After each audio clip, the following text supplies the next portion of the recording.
Pension de réversion. Évitez ces erreurs pour ne pas perdre votre droit. En France, le conjoint d'un assuré décédé peut bénéficier d'une subvention exceptionnelle. Vous l'aurez compris, nous parlons ici de la pension de réversion. Voici quelques erreurs à éviter pour ne pas passer à côté. Voici les erreurs à supprimer pour prétendre à une pension de réversion. Lorsqu'il s'agit de pension de réversion, il n'y a pas de versement automatique. Effacez donc cette idée illusoire dans votre tête. Pour y prétendre, vous devez formuler votre demande auprès de la caisse d'assurance de votre conjoint décédé.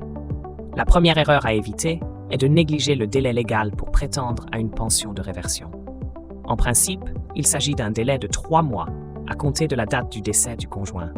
L'idéal serait de formuler une demande dès les premiers mois suivant cet événement tragique. Vous augmentez ainsi vos chances de bénéficier de l'effet rétroactif. Dans la majorité des cas, celui-ci oscille entre 6 et 12 mois. Mais un effet rétroactif de 4 ans après le décès peut être prévu par certains régimes de retraite. Citons notamment le régime de la fonction publique.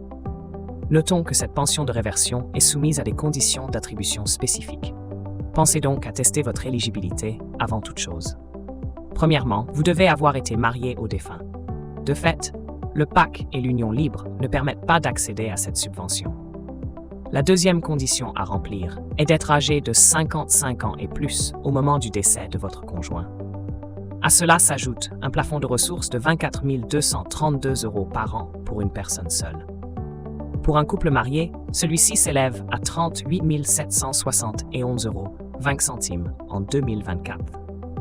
Il faut savoir que le montant de la pension de réversion est plafonné à 12 519 € 36 centimes par an. C'est l'équivalent de 1 043 € 28 par mois. D'autres cas spécifiques à prendre en compte. La suspension de la pension de réversion reste un scénario plausible.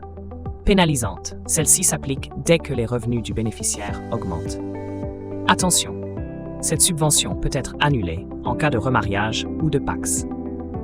C'est notamment le cas pour le régime des exploitants agricoles ou de l'Agirc-Arrco. En revanche, la pension de réversion est maintenue en cas de changement du statut matrimonial avec d'autres régimes. Citons par exemple le régime complémentaire des pharmaciens et le régime complémentaire des commerçants, artisans et des industriels. Dans tous les cas, certains points passent au crible. En contrepartie de ce maintien de la pension de réversion, suite à un changement de situation matrimoniale, une augmentation de revenus peut s'appliquer. En raison, les ressources du nouveau conjoint vont rentrer dans le calcul. Or, le versement de cette pension de réversion est suspendu en cas de dépassement du plafond prévu.